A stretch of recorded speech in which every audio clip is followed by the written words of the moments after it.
Hi guys, how are we all? So today I'm going to do something a little different. Now, in this month's mixed media kit we got these fantastic distress oxide inks, and what I noticed is that a lot of people were asking about them, what you can do with them and how they work, things like that. So I thought, what better way to introduce you to them than to do like a mini tutorial or like a get to know your product type thing. So we're just going to do a quick tutorial type video of all different things that are fascinating about these inks. So the properties, some quick tutorials, things like that you can do, quick techniques, basically just a little quick video of just introducing you to these fantastic inks. So the Distress Oxide inks are different to Distress inks in the sense that the original Distress inks are dye inks, which means they're actually translucent. So when you put them on, say, darker cardstock like your black or your craft, they're actually, you can't see them very well because they're translucent. Whereas the Distress Oxides are a pigment dye fusion. Now, that's where this becomes exciting, because you can get your pigment inks and they work great on cardstock, on darker cardstock, but the Distress Oxide, now the wow factor with these comes when you mix them with water. As we know, Distress reacts well with water anyway, but Distress Oxide, when you mix it with water, you get this gorgeous white oxidized look, and that's where this becomes a whole new ball game. So let's jump into this and we'll start with some simple techniques. Excuse me. So I'm doing this all live time, so we'll see how we go. Normally I do voiceovers. So we know I love mixed media. It is one of my favorite ways to make layouts, art journal pages, things like that. So I love to make a mess. If I can make a mess doing it, I will do it. So what we're going to do, okay, so I'll show you. Now, they're very similar to Distress inks in the sense that it's they're on a foam. They're not squishy. They're the same foam base as Distress inks, but the ink itself, it's sort of like a chalk finish. But let me stress, they are not chalk inks. It's that dye pigment fusion that makes these a lot of fun. So we're going to jump in. Now, it's all about when you mix it with the water. So we're gonna, now this is my craft sheet. It's looking pretty worse for wear, but it still does the job. So when you mix with water, it sort of activates that oxidized look with these. Now, we'll start with white because, now I love making messy backgrounds. That's, where I have a lot of fun. And see, now the thing with these is, what it is now, from what I've gathered, and I've just worked out I have to use my heat gun. I don't know how I'm going to do that while I'm trying to talk to you. The thing with these is, now with a dye ink, when you start to layer, you're going to get mud. But with the Distress Oxides, because they do have that pigment factor in them, when I dry this, I can then come back and layer on it again, and it's not going to mix and turn to mud because they're not translucent. What it's going to do is it's going to layer on top, and you'll be able to see all that color. So once I've done this, I'm going to add some pink just to show you exactly what I mean. Now, if I did this with dye ink, the pink would not stand out over these colors because, the basic of dye ink, start with your lighter colors first and build up to your darker colors. Because they're translucent, they get lost. Oxide inks don't. Now that's where the magic is, because I will put this pink on top of this and you will see that it is beautiful and pink. So I'm going to dry this. Hopefully you can... I should turn it off and show you, but the exciting thing happens when you add water, and I need to do that while I'm drying. So I'm going to dry this, and while I do, I'm going to get my mister, and I'm going to spray it, and that's when you're going to see something pretty exciting happen.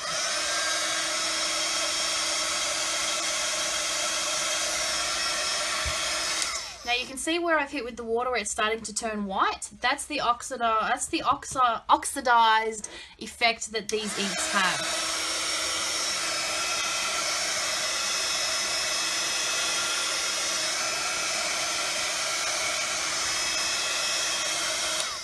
Now if you can see those little white parts there, now I'm going to see if I can get some bigger drops. There we go. Now you can see almost instantly where it starts to turn that milky white color. That's the oxidized effect. And then as it dries, so obviously if I left it wet, it will blend. When I come in with my next layer, it will blend. But because I've dried it, that's when I can layer it. So we'll go a bit more green over in this corner here. And as you can see how it layers beautifully. It doesn't blend in with that darker color. It layers beautifully on top. And because it's that pigment ink, you can get beautiful, beautiful layers. So we'll dry this again. But as we dry, if you want that oxidized look, we add some water. So look at that. So how gorgeous is that? So you've got the original layer from the ink itself, and I will do one without misting water so you can see. But when you add the water, that's when the reaction of these inks is completely unique. So with normal distress inks, obviously you get the water reaction when you add water to distress, but this oxide is just, it's amazing. It's a game changer. So layering these colors, once they're dry, you can create some amazing layers. So let's go in with some of that pink and we'll see what happens. So I haven't actually used these fully myself yet, so we're going to discover this together.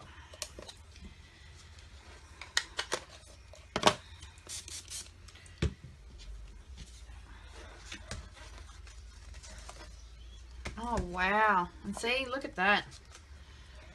Now see, on with dye inks, that would have given you mud. Now when we dry it, this ink is going to have that beautiful chalky finish, and it's going to pop right off this background. So check that out. So this is just a very simple background, but look at how that pink pops right off of that background. Now, normally with dye ink, as I was saying, you would have gotten mud by now because you don't mix pink like we have here. But with the oxide inks, now it really does feel chalky, but it doesn't come off like a chalk ink would.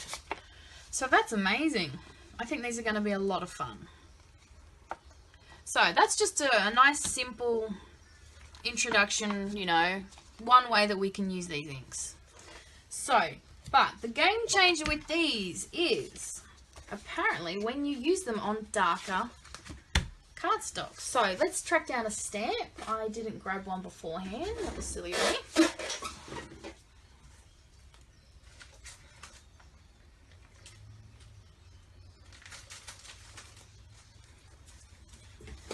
Alright, so we'll go with some good old backgrounds. So, where's my, I just saw it. Where is it? Here we go. Oh, here we go. Okay. So, let's make a background and see what happens with this. So, I've got my go-to favourite background stamps. This is just a Dilution set. I love Dilutions. They're some of my favourites. Now, let's stamp these. It's a nice firm stamp pad too, which is really good.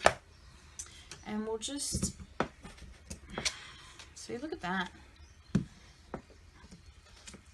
Wow, isn't that amazing? But the game changer with these is, now that's just plain stamp. Now you could leave it like that and you've got yourself a beautiful chalky looking ink. But when you mist these, just a light mist, not big droplets like we did on the other one, but just a light mist from a decent, you know, amount away, is it sort of activates them and they start to glow. It's almost like they go luminescent. It's amazing. So that's just a fine mist, and that just activates that oxide effect in these inks. So that's fantastic. So let's try this one on some craft. Let's have a look and see what happens. Have a look. Look at that. How beautiful is that? So these inks are fantastic if you like using darker cardstock, obviously. Me, I'm more of a white cardstock kind of person. It's very rare that I use craft or dark. especially when I do my backgrounds, obviously, because I work mostly with dye inks and they just don't work. But on these, on darker cardstock, these oxide inks are a whole different thing. What can we do now? So I really wanted to try something different. What I wanted to do is I wanted to try blending through a stencil on some white and then seeing what we come up with. So I'm going to use this on a layout. I don't know what layout. I haven't picked a photo or anything. I just like the idea of blending these through a stencil and seeing what happens. Now with me, when I get my mixed media kit, it's all about experimenting. I get my art journal out and I play. But today, I'm doing that here with all of you so we can see what we get together. So it's all about experimenting. By all means, when you get your kits, especially if you subscribe to the mixed media kit, I highly recommend just playing and seeing what you come up with. You know, you don't have to make layouts out of everything.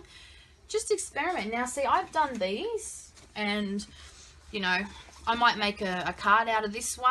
I might stamp something out of this one. Now, this is just all me playing with my new inks to see what I can do. You know, I might build up on this and see what I can come up with. But, you know, there's no wasted cardstock. There's no wasted anything. You know, I think I've done a background in the past that I absolutely hated, but I haven't thrown it out because I'm sure I can use it in my art journal or punch shapes out of it or something. So this is just me playing and experimenting with these new inks, but I will most definitely use these in some way. So there's no harm in playing. By all means, get your stuff out and just experiment and play. And that's what we're going to do right now. We're going to blend these through with the stencil. And see, I have no idea how this is going to turn out. I have never actually used a blending tool and any kind of ink through a stencil. It's just something that I wanted to give a go, especially with these. So, you know, once I'm done, I will spritz with some water and see if we wreck it. But like I was saying, even if we do, I'm sure there's something on here that I will like enough to be able to cannibalize and use in a journal. But, you know, best case scenario, I really like what happens, what we're putting together right now, and I will turn it into a layout. So, let's see how we go. A bit more of that cracked pistachio. Cracked pistachio is one of my favourite distress colours, it really is. Well, see here, I actually accidentally broke my stencil when I was cleaning it one time, but it's still usable. Alright, so let's lift this up and see what we've got, if anything. Like I said, I've never used a blending tool through a stencil. Normally it's, you know, modelling paste or ink or something. Oh wow, look at that. So that looks amazing. I like that a lot. But, you know, because we can't stop there, let's spritz it with some water and see what happens. Now with these, when you give it a light mist, it's supposed to activate that oxide factor and sort of make it pretty much glow and make it very luminescent almost. So we're just going to give it a light spritz and dry.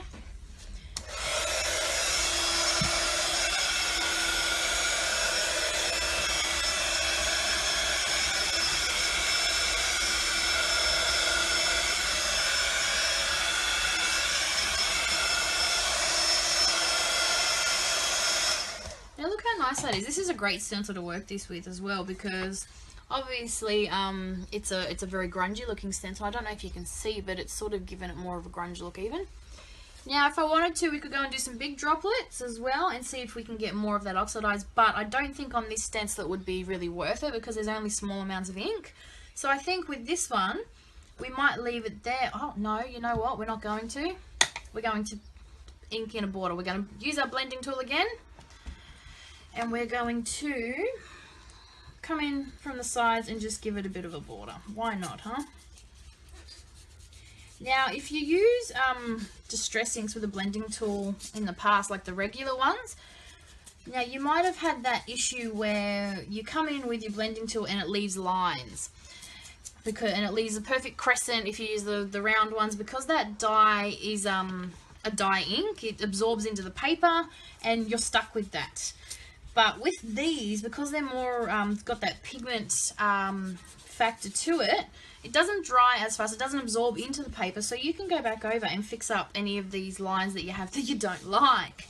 So say I was to go like that. Now if you've done that with dye ink, you know, pretty much that's it, you're stuck with it. But as you can see, I can blend it and you can't see where I've done that. Now it's much more noticeable with the round blender tools, but this is the one I have, so this is what we're going to go with. But if you get my drift, you know what I mean. You're not leaving any of those marks behind because these don't absorb into the paper right away. You've got time to work it into the paper. So like I was saying, I have absolutely no clue what I'm going to use this for. I just wanted to play with these inks.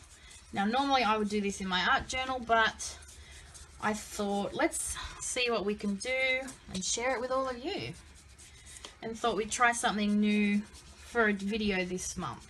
Because normally we do our projects and you know that's it, but I thought why not discover these, especially because there was so much interest in these inks. Why not discover them together? So there we go. Now, because we're not going to stop there, let's spritz some water on the border and see what happens. Try and get some big droplets. Now we know I have boys, I love grungy things, I love grungy layouts, and this I think is going to be a wonderful grungy layout.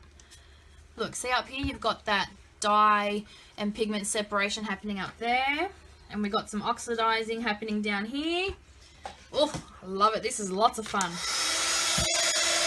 Now if you've used distress inks before and you've done the water droplet technique, you will know that once you've got some water droplets, you can go back with some paper towel and lift it off.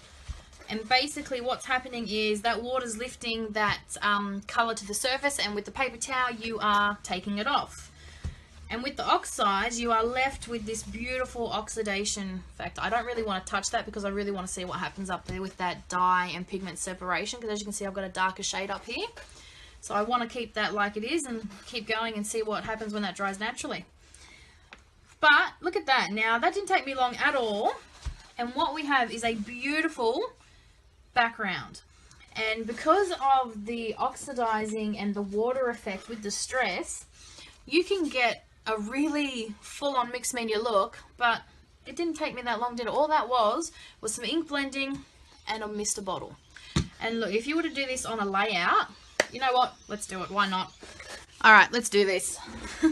Let me show you how easy it's going to be to create mixed media backgrounds with these fabulous inks and very little work. So we're just going to, you know, randomly put this on here and there, blend it in. Now see what I mean by those shapes? If that was normal dye distress ink, you'd still have those marks. But because you've got time to mix and blend, that's what we're going to do. Mix it in, blend these together. Get some blue, green happening in there. They blend together beautifully too. Let's just work this out a bit. So you never know, I might use this. I'll definitely use it for something. I might use it on a layout. I might cut it up and use it in my art journal. I might cut punches out of it. You know, the ideas are endless. You can do anything that you wanted. There's never a wrong answer in art. You know, there's no wrong. There's, you know, things that you don't like as much, so you go back and, you know, either touch it up or put it aside for a few months. Cut it up, rip it up. That's what I do. Nothing gets thrown out because everything can be used in another way. Alright, look, see, I've got fingerprints. Where's my lid? There we go. So, this is just a quick little, because what we want to do is we want to use some water and see what happens. Because just like my border over there, we might get something really fun. Oh, look at that. Now, can you see? Straight away, already you're getting that oxidized look. See, Alright, so let's use some heat and we'll see what happens. Because I'm a little impatient, we're just going to, and plus it gives it a fantastic effect, we're just going to take some of that off. Now we could stop there and you have yourself a really nice, interesting focal point, but we're not going to stop there, are we? Let's go and layer some more on. Should we do some pink? What do you think? Why not? Let's do some pink. Do I have another blending tool is the question. No, but I have makeup sponges. Let's use one of those. So I use makeup sponges for all my mixed media thing. I don't think I've used them with distress ink, so I'm not quite sure how it's going to work, but we'll give it a go. But because I've got that pigment ink, it's actually not going too bad. So we'll just add a bit of pink here and there, see what happens.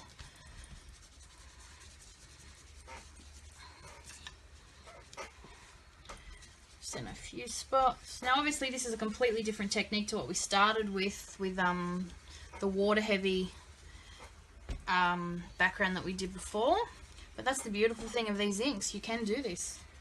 So I think what I'm going to do is eventually I'm going to work all the way out so I've got no white left, so because what I struggle with, you know, making my edges look pretty when I do something like this, so I just keep going. And see, look, even over that oxidized, I'm going to be really interested to see how that turns out when we add some more water. So I'm just adding a little pink, and I'm going to come back in with some more green and blue and finish this off. And when I say finish off, I mean finish off the white paper, because I don't know if that's where we're going to finish yet. We'll see. You never know. We might want to add more layers. It's all about the layering with distress, isn't it? All about the layering. But, you know, when you've got such beautiful inks, why aren't we going to layer? Now, I haven't trimmed off my cardstock, but we can do that later. I'm really liking this. And we haven't even added water yet. This is going to be a lot of fun, isn't it? Not my best little technique, but, you know. It's all about the grunge.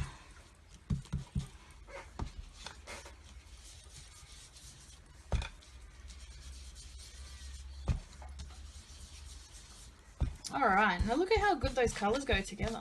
Look at that. Alright, now let's make some magic. Let's add that, always put your lids back on. Alright, let's add some water to those other areas and see what happens. So, that's what I love about this bottle. Squeeze it slowly, you get big fat drops, and that's when we get this.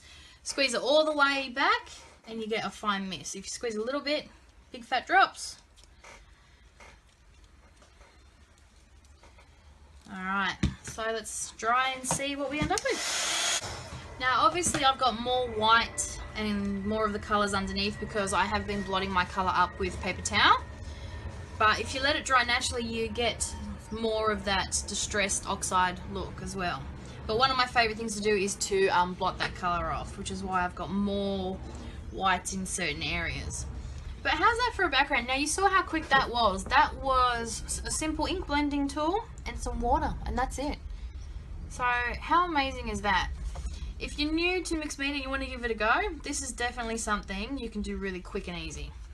So one other thing I wanted to show you. Where's my white here? Okay, two things. See if this video, we can keep it short. Now, these also work direct to paper quite well. Now, I love blue and green, so we're going to work a lot with the blue and green together, and plus these are the only ones I had. I had no interest in these when they first came out. I love the inks that I have. I'm a creature of habit, and I love what I have.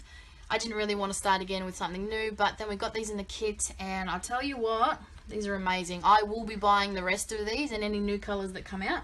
They do also mix well with the dye inks I have read. Haven't tried it myself yet, but yeah. So, direct to paper.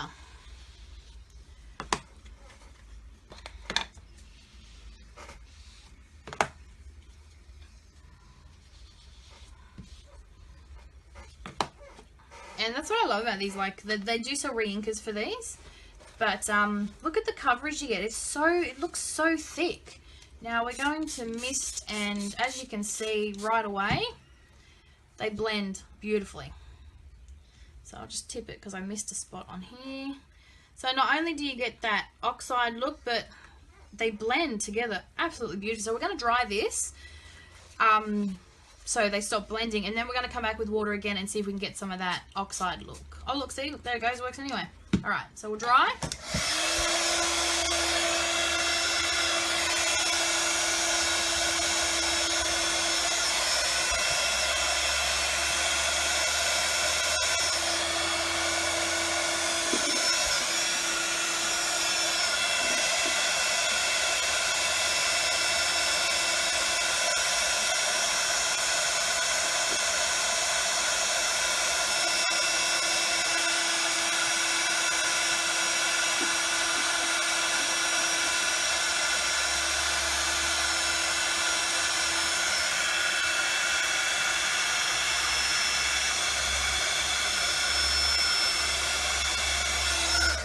Now, see how well it's wet, it still has that dye look, but when it dries, it has more of the pigment chalky look.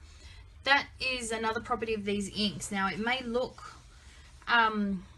you know, have that dye ink look to it, but when it dries, you're going to get this chalky, milky finish.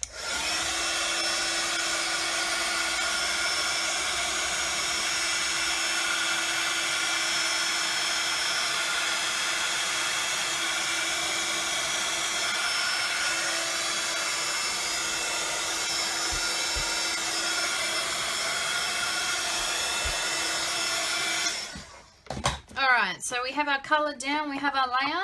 So let's see what happens when we spray some more water. Wow, look at that. It's almost instant.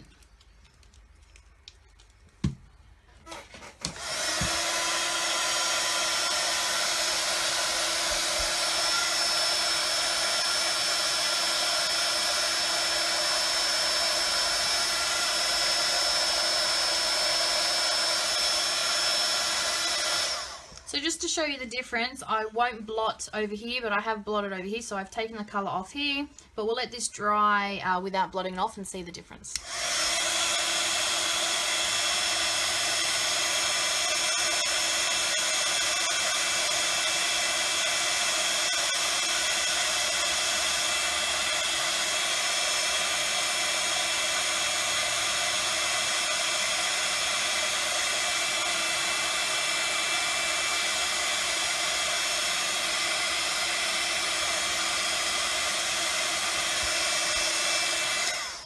So see the difference? Now remember, over here we blotted and took most of that colour off, and over here we've let it dry naturally, and as you can see, more of the whites come through, because when you add water with distress, it brings that pigment to the top, or that dye, and then you're blotting it off with your paper towel, whereas here it's drying naturally and you're getting more of that oxide look.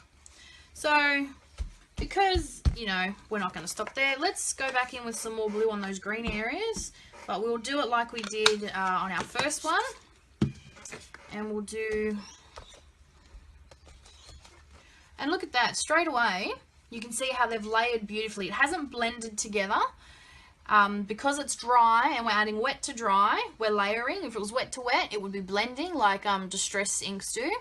But dry to wet, and it's layered absolutely gorgeous. So we'll add some water, add some heat and then water. Now, we did say they layer, but of course when you add water to distress, it reactivates the ink.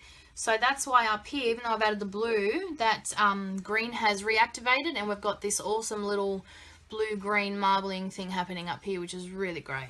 So look at that, very quick, simple, and you have another really awesome layout, that awesome background, that looks like you've put a lot of work into it. So that's definitely really cool. Now, one last thing I wanted to show you with these inks, and we'll do this on white as well. Just like your regular distress inks, who else uses them to watercolor? Anyone? Now, obviously, it's very similar to what I've just done, except we're going to use brush. And my brush is a bit dry and my water is dirty, so we're not going to use that. So, just got a regular brush, pick up your colour, and nice and simple. Bit more water, because I like my watercolours more fluid. So you can color images like this. You can, you know, obviously do watercoloring and see how they blend, because they are beautiful distress. Like, you've got no seeable line, they blend beautifully, and you've got a lovely little gradient happening there. And then, of course, because we have to, let's see what happens if we add some splatters. Where's my splatter brush? Oh, this will do.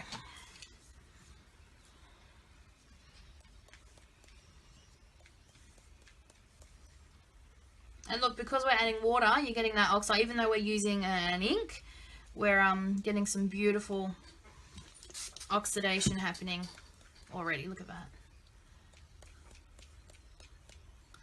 So, there you have it. Distress Oxide inks. Lots of fun to work with. But, like I was saying, it's all about experimenting. You really do need to get your supplies out, get your tools out, and give it a go. So, by all means, go have some fun with these fantastic inks and see what you come up with. Thanks for watching. I'll see you soon. I think my next project will definitely have to be a layout using this awesome background that we've made today. So I'll see you real soon. Thanks for watching. Bye.